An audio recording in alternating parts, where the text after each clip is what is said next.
CPM-ന്റെ സ്ഥാനാർത്ഥി പട്ടിക വന്നു. ഒരു സ്ഥാനാർത്ഥി പട്ടികയിൽ ആഭ്യന്തര കാര്യങ്ങൾ ഇടപെടുന്നത് ശരിയല്ലെന്ന് അറിയാം. പക്ഷെ ചില കാര്യം പറയാതെ വയ്യ. കൊടുവള്ളി നഗരസഭയിലെ സ്ഥാനാർത്ഥി പട്ടികയിൽ ഫൈസൽ കാരാട്ട് എന്ന വ്യക്തിയുടെ പേര് കണ്ടു. ഇദ്ദേഹം കഴിഞ്ഞ തവണ കൊടുവള്ളി മുനിസിപ്പാലിറ്റിയിൽ മത്സരിച്ച് LDF-നെതിരെ മത്സരിച്ച് LDF-നും UDF-നെയും പരാജയപ്പെടുത്തി ജയിച്ച ആളാണ്. പക്ഷെ ആ വാർഡിൽ ഇടതുപക്ഷത്തിൻ്റെ വോട്ട് 0 ആയിരുന്നു. അപ്പം ഞങ്ങളുടെ സംശയം Faisal Karat communist Marxist party ആണോ? അല്ലേ? ആണോ? ആണെങ്കിൽ ഒന്ന് വ്യക്തമാക്കണം.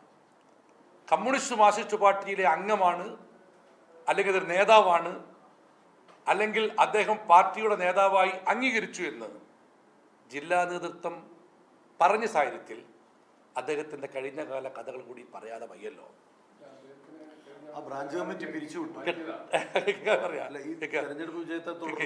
അതായത് 0 വോട്ട് കിട്ടിയപ്പോൾ ആ ബ്രാഞ്ച് കമ്മിറ്റിയെ പിരിച്ചുവിട്ടതാണ് CPM ജില്ലാ നേതൃത്വം.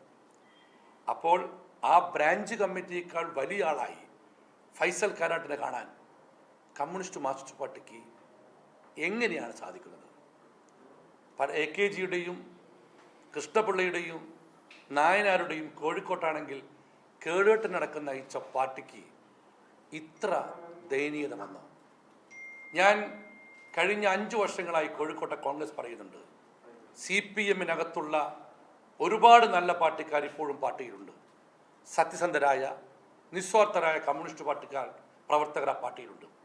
പക്ഷെ ആ പാർട്ടി ചില നവകോടീശ്വരന്മാരും നവമുതലാളിമാരും ഹൈജാക്ക് ചെയ്തിരിക്കുന്നു എന്ന് ഈ നഗരസഭയിൽ ഉൾപ്പെടെ കേരളത്തിലെ ഭരണത്തിലുൾപ്പെടെ CPM നേതൃത്വം നൽകുന്ന എല്ലാ ലോക്കൽ ബോഡി ഭരണത്തിലും ഇത്തരം നവകോടീശ്വരന്മാരുടെയും നവമുതലാളിമാരുടെയും ഇടപെടലുകൾ കാണാം. ബ്രാഞ്ച് സെക്രട്ടറിക്കും ലോക്കൽ സെക്രട്ടറി പോലും പോവാൻ സാധിക്കാത്ത, അല്ലെങ്കിൽ സ്വതന്ത്രമായി ഇടപെടാൻ സാധിക്കാത്ത CPM-ന്റെ ജില്ലാ ഓഫീസിൻ്റെ ഇടങ്ങൾ ഇപ്പോൾ ഫൈസൽ കാരാട്ട് പോലുള്ള നാടുകളുടെ അവരുടെയൊക്കെ പ്രത്യേകിച്ച് അലയുന്ന ഇടങ്ങളായി മാറിയിരിക്കുകയാണ്, അല്ലെങ്കിൽ അവരൊക്കെ തന്നെ വിലസുന്ന ഇടങ്ങളായി മാറിയിരിക്കുകയാണ്.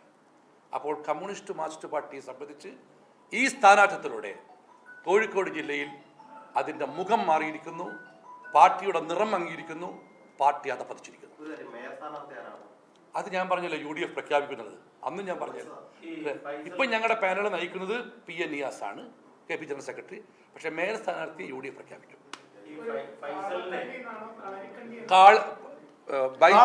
ബൈജു കാളക്കണ്ടി എന്ന് ചോദിച്ചു.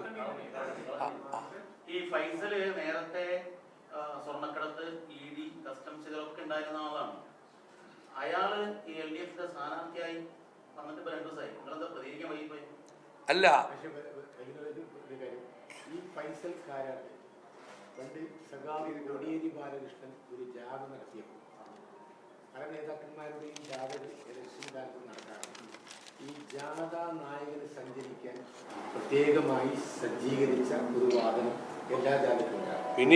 പക്ഷെ കൊടുവള്ളിയിലെത്തിയപ്പോൾ സഖാവ് കോടിയേരി ബാലകൃഷ്ണൻ കൊടുവള്ളിയിൽ ഈ വിവാദ പുരുഷനെന്നിപ്പോൾ ആളുകൾ പറഞ്ഞുകൊണ്ടിരിക്കുന്ന ഫൈസൽ കാരാട്ടിന്റെ സാറിന്റെ പേര് ഞാൻ ഇദ്ദേഹത്തോടൊപ്പം സഞ്ചരിക്കുകയുണ്ടായി. വ്യക്തി ജീവിതത്തിൽ സംശുദ്ധി പുലർത്താത്ത ഇത്തരം നേതാക്കളെ, ഇത്തരം ആളുകളെ, സമൂഹത്തിൽ ആരോപണ വിധേയനായ ഇത്തരം ആളുകളെ പാർട്ടിയുടെ സ്ഥാനാർത്ഥി പ്രഖ്യാപിച്ചതിനെതിരെ പ്രതികരിക്കുവാൻ CPM-നകത്തുള്ള ആത്മാർത്ഥതയുള്ള സഖാക്കളും രംഗത്ത് വരണമെന്നാണ് ഞങ്ങൾക്ക് പറയാനുള്ളത്. അത്തരം ഒരാൾ പോലും, ഒരു വിവാദ നായകന്മാർ പോലും ഞങ്ങളുടെ പട്ടികയിലില്ല.